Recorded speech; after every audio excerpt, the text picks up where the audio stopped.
All right. Laurel, take it away. Awesome. How many of you guys have ever tried running ads and then you just kind of get frustrated and you're just like, ads don't work. You throw your hands up the air, whether you blame yourself, you blame an agency. How many of you guys have experienced that? Okay, awesome. What if I told you at the end of this talk or presentation, whatever, I don't have a presentation, I'm actually doing this a little bit off the cuff. That's a challenge to myself. Typically, whenever I have slides, I tend to over-teach, and today it's all about sharing. And so by the end of this presentation, I want you guys all to have a little bit less anxiety when it comes to running ads, right? Because anxiety equals, come on. Yep, awesome, cool. I'm gonna back up just a little bit. So back in 2002, yes, 2002, I'm about to age myself, I started working in television. And so coming into the online marketing space, I kind of have a different kind of take on it, because a lot of internet marketers, they focus on conversion, right? If you think back to 2002, there was no Facebook, there was barely anything about social media, right? And so I was working in television. Can we target who we're putting our commercials in front of? No. So does that mean that television commercials don't work? So why do we put the same pressure on Facebook advertising or YouTube advertising or anything? Would a car dealership come into my office at the TV station and be like, TV ads don't work? But yet all of us have probably said, well, Facebook ads don't work. And so today I want to make sure that you guys understand actually what advertising is and why using the solvable problem will actually allow you to rig the game to win with advertising every single time. Who would like that? Everyone, right? Okay, cool. That's exactly what I did. Okay, so I have now made over $2 million. Who wants to guess how much ad spend I've spent so far? Who wants to guess? A little bit more than that. I have not even spent $100,000 on ads. Who would believe that? Probably hardly anybody, right? But true. If you open up my ads manager right now, $97,000 to this date, 2.1 million in revenue. A lot of people would be like, how the hell did she do that? Well, it's because I have a little bit different way of thinking. And so I worked in television until 2018. And that was whenever I met Christina. I was working at a syndicated television show in Phoenix, Arizona. And I met Christina, and she's like, you know, I've always had this dream about opening up a t-shirt shop. I was like, a t-shirt shop? Like, what? And I was like, okay, well, cool. I did my own graphics and TV, so I threw on some graphics, and we started designing these t-shirts, and I saw an ad for a Damon John workshop, which, coming from the internet marketing space, now I know what type of event that is, right? They upsell you into other things, and we just started this business, and I was like, you know what? We don't like to half-ass anything, so let's go ahead and, go to this Damon John workshop. It was free, but you all know what happens at those free events. You get upsold into a high-ticket offer, right? And so they price marinated. They kept saying $7,000, $7,000. And then at the end, they were like, it's only $1,200, right? And so her and I are still 9-to-5ers, $1,200, $1,500. That's a lot of money to someone who's working 9 to 5, right? And so we go to the event, and we're working with this guy. I never forget, his name was Anders, and he owned an ad agency. And he was looking at our ads, and he's like, well, who's doing your ads? And I was like, well, me. And he's like, why the hell are we talking about t-shirts? You know how much money you could make if you actually did ads for small businesses? I was like, I don't know. I've never had an entrepreneurial bone in my body. If you would have asked me 10 years ago where I would be right now, I would tell you I'm working at ABC7 in Los Angeles. But yet I'm standing here right now, owning my own business, and I would have never thought that that was possible until we went to that one workshop.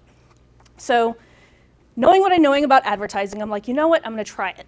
I didn't know at the time I was microsubbing.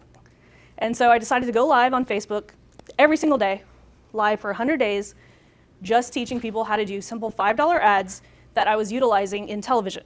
That's how we were using Facebook ads in order to launch new television shows. And before long, I started having conversations. And so I made it my goal. I was like, if I can have 100 conversations with people, I will figure out if this is going to be a viable business. So I started April 18th, 2018, which was our 5-year anniversary last week of our business. So we just crossed over the 5-year threshold. And one of the biggest things that I've learned is that so many people, after talking to over 100 people that year, is that people had so much anxiety when it came to Facebook ads. And I wanted to figure out how to help people, because for me, coming in television, I saw a different side of it, right? Like, does anyone know how much it costs to run a television ad on TV? Thousands of dollars. To me, I was looking at this, holy crap, businesses could be running an ad for $5 and to a targeted audience and reach the same amount of people that people are spending thousands of dollars on. To me, I saw this as a huge opportunity where a lot of business owners were like, they just had so much anxiety, and I'm like, people didn't see the opportunity. And so, fast forward, after all of these conversations, I was like, I have to create a system in order for people to be able to have success utilizing Facebook ads. And one thing that I've noticed was that there were so many people who had high ticket programs, and they were being told that they need to build a funnel and run ads to it, right?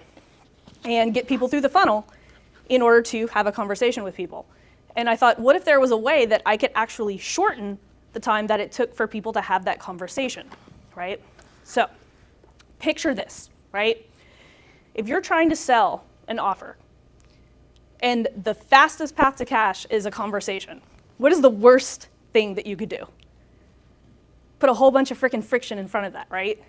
But yet, if all of us, right, were to go to one of these big guru coaching programs, what's the thing they're going to tell us that we need? A webinar. We need to build a funnel. We need to put all of these friction points in front of the thing that actually sells our product. And so utilizing a lot of the principles that are right here in this book. Like, honestly, I'm probably a walk-in, talking commercial from this book, because I could literally go down every chapter and show you guys how I've at least used each principle in every single thing that I've done.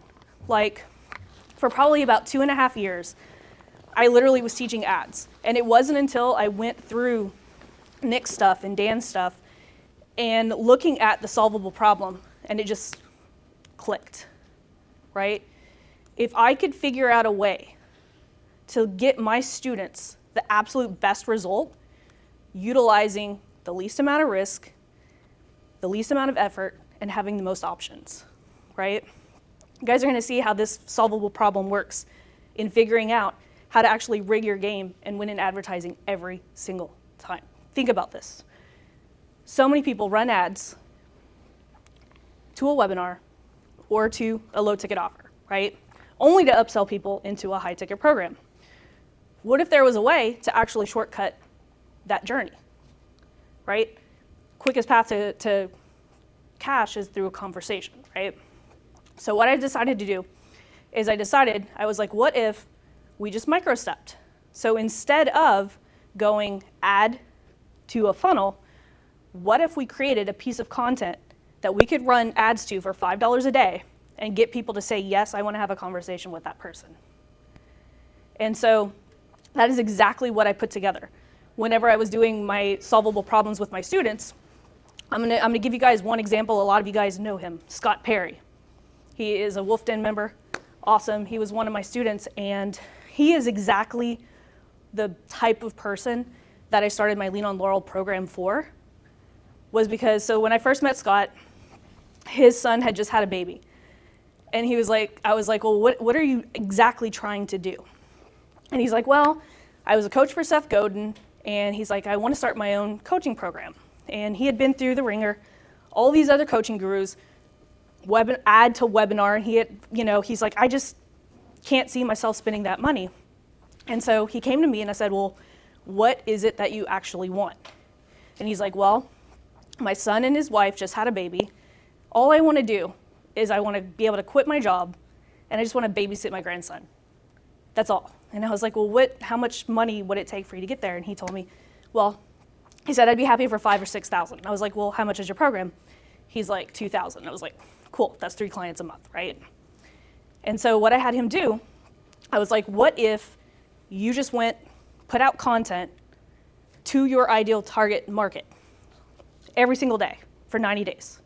We would have the exact data that we would need in order to figure out your solvable problem, right? Everyone in here, could you do 90 days of data to figure out? Because a lot of programs promise you 90 days of results, but what if I told you it's 90 days to data, not results? So many people just want to give you that fast result, but so many people are running ads without doing the 90 days of data. They're giving up, right?